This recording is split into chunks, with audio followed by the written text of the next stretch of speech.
Hey this is Ishika, I belong to Bhiwani.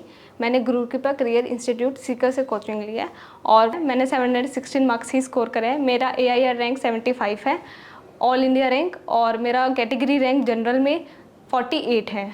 मेरा last year जो score था वो 565 था और इस साल 716 मार्क्स हैं। और इतना बड़ा जो गैप आया है वो सिर्फ इसलिए आया है क्योंकि मैंने यहाँ पर काफ़ी नई चीज़ें सीखी हैं। लाइक मेरे जो कंसेप्ट्स थे या जो कंसेप्चुअल चीज़ें थी जो मैं लास्ट ईयर नहीं सीख पाई थी या जो चीज़ें स्किप हो गई थी, मैंने इस साल बहुत अच्छे से चीज़ें पढ़ी हैं। और मेरे अकॉर्डिंग जो है यहाँ पर जो टीचिंग स्टाफ है वो बहुत अच्छा है। यहाँ पे जो नोट्स में क्वेश्चंस तो टीचर्स हमें कराते थे, ऑलमोस्ट वही क्वेश्चंस या उनसे रिलेटेड ही मैंने नीट में देखे हैं और इसलिए मेरा इतना अच्छा स्कोर रहा है। जो नेक्स्ट ईयर जाना चाहते हैं इस प्रिपरेशन में, तो मैं उन्हें ये एडवाइस दूंगी कि आपको कंसिस्टेंट तो रहना ही चाहिए, साथ साथ हार्ड वर्क भी करना चाहिए और पेशेंस बहुत ज़्यादा ज़रूरी है। क्योंकि कई बार होता है कि आप बहुत अच्छे मार्क्स स्कोर नहीं कर रहे हो और कंसिस्टेंटली बहुत अच्छे मार्क्स स्कोर करना भी पॉसिबल नहीं है। कुछ टॉपिक्स आपके वीक होते हैं, कुछ स्ट्रॉन्ग होते हैं, तो इसके लिए आपको पेशेंस रखना पड़ेगा क्योंकि एट द एंड आपको टोटल रिजल्ट मिलेगा, कुछ पर्टिकुलर चैप्टर्स की वजह से नहीं मिलेगा। तो हार्ड वर्क के साथ साथ पेशेंस बहुत ज़रूरी है। जिनके मार्क्स कम आ रहे हैं, मेरे अकॉर्डिंग उनको अपने टीचर्स को पहले जाकर मतलब कंसल्ट करना चाहिए कि मुझे क्या करना है। टीचर्स बहुत अच्छे एडवाइस देते हैं। अगर आप अपने टीचर्स को फॉलो करते हो ब्लाइंडली तो बहुत अच्छी सक्सेस मिलती है आप लोगों को। मेरे केस में भी यही था कि मैं टीचर्स को ही फॉलो करती थी, भले ही मार्क्स आए चाहे नहीं आए। वो कुछ टॉपिक्स या कुछ चीज़ें ऐसे बता देते जो हमें उस टाइम पे लगती है कि नहीं नेसेसरी नहीं है पढ़ने के लिए या नहीं मेरे को सही नहीं लग रहा है, बट एट द एंड आपको वो बहुत अच्छे रिजल्ट्स देते हैं। सेल्फ स्टडी तो मोस्ट इम्पॉर्टेंट है क्योंकि टीचर्स तो आपको सिर्फ ये बता सकते हैं कि आपको ये चीज़ें पढ़नी है, पढ़ना आपको खुद को ही पड़ेगा और खुद का एक शेड्यूल बनाते हैं। लाइक कि मेरा ये रहता था, मैंने अपना टाइम टेबल ऑलरेडी सेट कर रखा था। मैं रात को सोने से पहले ये चीज़ें लिख कर सोती थी कि मुझे कल उठकर ये चीज़ें कवर करनी है। उससे ये रहता है कि अगर आप वो चीज़ें कवर नहीं भी कर पाते तो आपको एक प्रेशर रहता है अगले दिन के लिए कि नहीं मैंने वो चीज़ें कवर नहीं करी, तो अगले दिन वो चीज़ें ऐड ऑन हो जाती हैं, फिर आप ज़्यादा से ज़्यादा चीज़ें कवर कर पाते हो। तो सेल्फ स्टडी का बहुत इंपॉर्टेंट रोल है।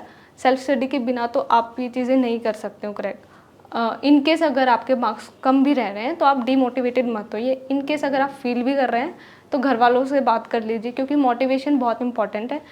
अगर आप मोटिवेटेड रहेंगे और अगर आपके अंदर कॉन्फिडेंस होगा तो आप अच्छे मार्क्स स्कोर कर सकते हो। जैसे मेरे 650 प्लस कभी गए नहीं, बट वो कॉन्फिडेंस ही था कि मुझे पता था कि हाँ मैं अगर सिली मिस्टेक्स नहीं करूँगी, उन्हें अवॉइड करूँगी तो मैं अच्छे मार्क्स स्कोर कर सकती हूँ।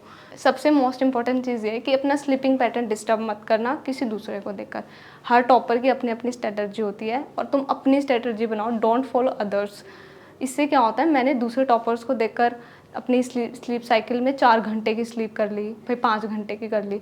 उससे क्या होता है, आपका आउटपुट बिल्कुल ही ज़ीरो हो जाता है। आप कितना ही पढ़ लो उसके बाद इल्ड ज़ीरो निकलेगा। आप अपना प्रॉपर स्लीप लो, जब तक आपकी बॉडी मांग रही है आपकी स्लीप उतना लो। उसके बाद अपना बचा हुआ टाइम सारा पढ़ाई को दो। और दूसरी चीज़, अगर आप थक जाते हो तब तक पढ़ो जब तक आपकी बॉडी ये नहीं बोल रही रेस्ट। उसके बाद आप रेस्ट करो। और यहाँ वहाँ टाइम पास करने के अलावा या मोबाइल में सोशल मीडिया से बेटर है आप एक नैप ले लो, सो जाओ, वो ज़्यादा बेटर है। टॉपर्स हमेशा से टॉपर्स नहीं होते हैं, उन्हें भी डाउट्स आते हैं, वो भी डाउट्स जाके क्लियर करते हैं। सब बराबर ही होते हैं, मेहनत करनी होती है। जिस टाइम आप मेहनत करोगे आपको उसी टाइम रिजल्ट मिलेगा। मेरे केस में भी मुझे जो डाउट्स आते थे मैं जाके क्लियर करती थी। इनकेस अगर आप अपने टीचर से क्लियर नहीं कर रहे हो तो आपके आसपास भी आपके जो फ्रेंड्स हैं या जो बच्चे अच्छा स्कोर कर रहे हैं आप उनसे भी जाके अपने डाउट्स क्लियर कर सकते हो। एट द एंड आपको वो टॉपिक क्लियर होना चाहिए। डजेंट मैटर कि आप किससे डाउट्स क्लियर कर रहे हो। एग्जाम से पहले आपको ज़्यादा स्ट्रेस्ड फील नहीं करना है कि अगर आप ज़्यादा स्ट्रेस्ड फील करोगे तो आप वो चीज़ें कवर नहीं कर पाओगे जो आप कर सकते हो। यदि मैं अपने पेपर अटैम्प्ट करने के पैटर्न पे बताऊँ तो मैंने पेपर खोलते ही सबसे पहले वो चीज़ अटैम्प्ट की जो मेरी सबसे स्ट्रॉन्ग थी। लाइक मैंने 5 मिनट अपनी ऑर्गेनिक केमिस्ट्री को दिए क्योंकि मेरे को ऑर्गेनिक केमिस्ट्री मेरी ज़्यादा स्ट्रॉन्ग थी, तो मैंने वो क्वेश्चन सारे फटाफट कर लिए। उसके बाद मुझे एक कॉन्फिडेंस मिला कि हाँ ऑर्गेनिक केमिस्ट्री मेरे को हो गई। मैंने फिर बायोलॉजी करी जो मेरी ऑलमोस्ट स्मूथ गई। 1-2 क्वेश्चंस पे था वो मैंने सर्कल कर लिए थे। जो क्वेश्चंस मेरे लास्ट में अटक गए थे मैंने उनको थोड़ा टाइम दिया। DTS as compare to NEET exam काफ़ी हार्ड था। DTS जो हमारे होते थे उससे मेरी काफ़ी अच्छी खासी प्रैक्टिस हो गई थी और फिर नीट का एग्ज़ाम जो वो बहुत स्मूथली हैंडल कर पाई थी मैं। वहाँ पे मुझे स्ट्रेस नहीं हुआ, ना मैं पैनिक हुई। अगर आपको सक्सेस होना है तो आपको 3 चीज़ें हमेशा फॉलो करनी पड़ेगी। एक तो आपको हार्ड वर्किंग होना पड़ेगा क्योंकि अगर आप प्रैक्टिस नहीं करोगे तो फिर आपके लिए कोई चीज़ वर्थ इट नहीं रहेगी। सेकेंडली आपको कंसिस्टेंट रहना पड़ेगा, क्योंकि अगर चीज़ें बैकलॉग में इकट्ठा होती जाएंगी तो फिर उसका भी कोई बेनिफिट नहीं है। थर्ड, आपको पेशेंस रखने पड़ेंगे। लाइक अगर टेस्ट में कम मार्क्स आ रहे हैं, कहीं भी आप चीज़ें मिस कर पा रहे हो, तो उन्हें कैसे आपको हैंडल करना है वो चीज़ें आनी चाहिए, तभी आप एक परफेक्ट स्कोर बना सकते हो।